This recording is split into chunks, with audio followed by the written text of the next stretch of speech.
지금 사는 집 싱크대 물이 시원하게 안 이 물이 내려가고 막힌 게 누구 배관 역류까지 잘못이야? 생겨서 깜짝 놀라신 적 있으신가요? 전월세 사시는 분들이라면 한 번쯤 겪으셨을 고민.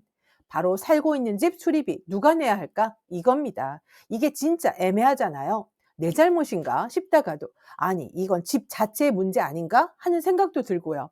세입자분은 괜히 주인한테 말했다가 서로 불편한 감정의 골이 생길까봐 전화하기 불편하죠. 또 집주인분들은 이런 연락받으면 아니 집을 함부로 쓰는 거 아닌가 싶고요.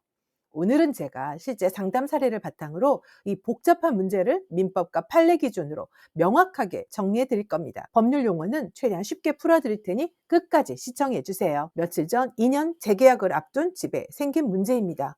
갑자기 싱크대 배관이 막혀 물이 역류한 겁니다. 물이 넘쳐서 바닥까지 젖고 심지어 마루가 심하게 변색되는 2차 피해까지 발생했죠.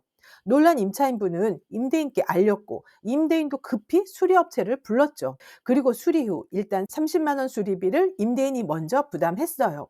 그런데 문제는 그 다음이었어요. 수리업체가 점검해 보니 단순 막힘 외에 누수로 인한 바닥마루의 변색도 있었고 또 수리 기사님이 보통은 이 물이 사용자의 막힌 게 부주의로 누구 막힌 경우가 잘못이야? 많다는 설명을 임대인에게 덧붙인 겁니다. 순간 양측의 입장이 팽팽하게 이 물이 막힌 갈렸습니다. 게 누구 임차인, 잘못이야? 이건 집의 배관이 노후가 이 돼서 물이 생긴 막힌 게 누구 문제입니다. 잘못이야? 우린 정상적으로 사용한 것뿐입니다. 임대인, 아니 내가 살 때는 그런 일이 없었는데 갑자기 싱크대가 왜 막혀요? 음식물 찌꺼기나 기름기 많은 국물을 그냥 막 버린 거 아니에요? 이건 사용상 부주의로 인한 것이니 임차인이 전부 책임지세요. 특히 역류로 변색된 마루 일부를 두고 장시간 방치로 인한 손해라며 마루 수리까지 요구하는 임대인 때문에 결국 저에게 중대 요청이 들어왔습니다. 자, 여러분이라면 이 상황에서 누구의 이 물이 책임이 더 막힌 게 크다고 누구 보시나요? 잘못이야? 법률로 본 정확한 책임 기준은 사실 전문가들도 애매합니다. 그러나 기준의 핵심은 두 가지 의무에 있어요. 첫 번째, 임대인의 수선 의무는 먼저 집주인, 임대인의 의무입니다. 민법 제623조는 임대인에게 수선 의무를 부여합니다. 정말 쉽게 말해 죄송합니다. 임대인은 제가 이사 온 세입자가 그 첫날부터 이런 집을 일이 제대로 생기다니. 쓸 수 있는 괜찮습니다. 상태로 일단 원인부터 유지해줘야 할 찾아보죠. 책임이 있다는 겁니다. 보일러 고장, 수도 배관의 노후화로 인한 상하수도 시설의 근본적인 문제, 창이나 벽 균열 같은 집의 구조적 문제, 집 내부에 부착되어 있는 아, 이제 좀 시설들의 살겠네요. 노후로 인한 고장, 이런 기사님 정말 것들은 감사합니다. 임차인이 더운데 아무리 조심해도 고생하셨어요. 시간이 별말씀을요. 지나면 이제 시원하게 자연스럽게 잘 나올 노후되는 겁니다. 것들이죠. 아, 이제 좀 이런 살겠네요. 것들은 임대인이 책임져야 할 대표적인 항목입니다. 판례도 단순히 고장 났을 때만이 아니라 정상적인 사용을 유지하는 모든 행위가 수선 의무에 포함된다고 명확히 합니다. 두 번째, 세입자 임차인도 책임이 있습니다. 바로 선량한 관리자의 주의로 집을 다뤄야 하는 의무입니다. 보통의 사람이 조심스럽게 관리하는 수준을 지켜야 한다는 뜻이죠. 기름기 많은 국물이나 음식물 쓰레기 등을 배수기에 버려 막히게 하는 행위, 음식물 쓰레기를 함부로 버리면 안 돼. 누수 발생을 그대로 방치해서 피해가 커지게 하는 행위, 환기를 너무 안 해서 결로가 생기거나 반려동물에 의해 도배나 장판이 훼손이 생겼거나 고의로 파손시킨 경우 이런 행위는 명백히 임차인 책임입니다. 전구나 건전지처럼 스스로 교체 가능한 소모품은 임차인 비용으로 교체에 사용하면 되고요. 다른 분은 세면대에서 발을 주로 씻었는데 세면대가 발의 무게 때문인지 떨어져 수리한 적이 있어요. 이런 경우 임차인이 그냥 배상하고 세면대를 교체했거든요. 설치한 지 몇 년 지난 것이긴 했지만 조금씩 고정된 부분이 느슨해지는데도 그냥 사용하다가 발생한 일이었어요. 그나마 다치지 않은 게 다행이었죠. 그리고 또 중요한 것, 바로 민법 제634조 통지 의무입니다. 집에 문제가 생기면 지체 없이 임대인에게 알려야 합니다.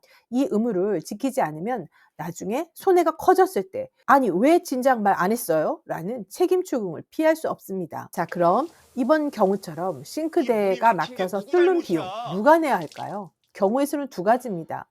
첫 번째는 배관 노후화나 구조적 이 문제라면 물이 막힌 게 임대인이 누구 전액을 잘못이야? 부담하죠. 수선 의무가 있으니까요. 두 번째는 음식물 쓰레기를 임차인의 함부로 부주의한 버리면 사용 안 돼. 때문이라면 임차인이 전액 부담해야 합니다. 선량한 관리자의 의무를 위반했으니까요.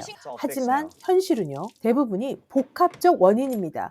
배관이 조금 낡긴 했는데 임차인의 사용상 부주의까지 겹쳐서 막히는 경우가 가장 많습니다. 그래서 책임 가르기가 어려운 거죠. 그래서 입증이 핵심이에요. 가장 중요한 해결책은 원인을 알아야 하는데, 수리업체를 부르실 때 배관 내시경 촬영을 반드시 요청하세요.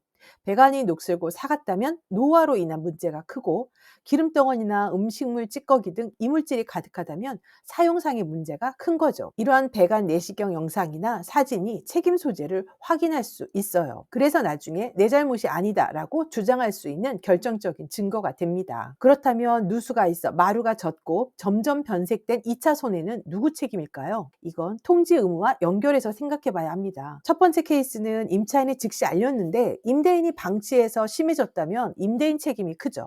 임대인의 수선 의무를 이행하지 못한 것이니까요.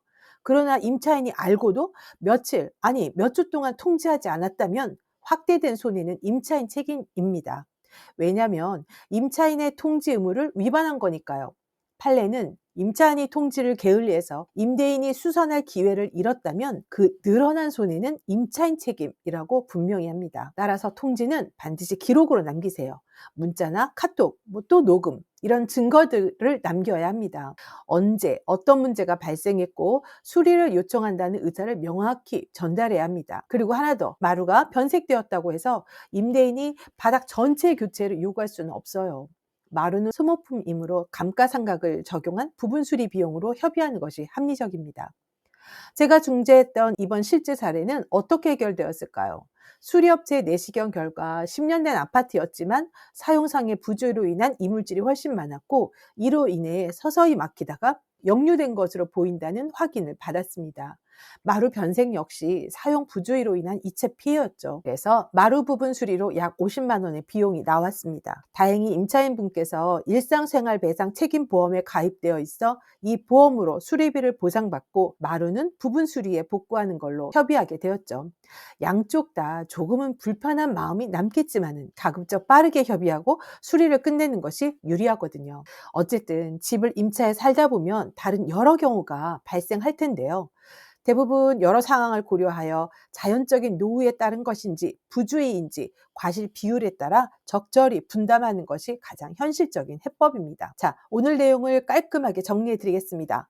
여러분이 꼭 기억해야 할 핵심 3가지는: 첫째, 주택의 구조적 문제는, 즉 배관이나 시설의 노후화로 발생하는 문제는 임대인 책임. 둘째, 음식물 쓰레기를 사용상 부주의로 함부로 인하여 버리면 안 막히거나 돼. 파손되고 누수가 발생하게 되면 임차인 책임. 셋째, 그러나 현실은 대부분 복합적인 이유로 발생하는 경우가 많기에 상호 협의가 답. 그래서 항상 문제가 생기면 그 원인을 정확히 확인하세요. 그리고 책임 소재가 복합적이어서 수리비로 분쟁이라면 감가상각을 적용한 합리적인 분담을 제한하세요. 특히 이것만은 절대 잊지 마세요. 문제가 생기는 즉시 임대인에게 알리고 그 기록을 남기는 것, 이것이 2차 손해 책임을 가르는 가장 핵심적인 증거가 됩니다. 여러분, 사실 살면서 생기는 문제들은 흑백으로 나누기 어려운 경우가 정말 많습니다.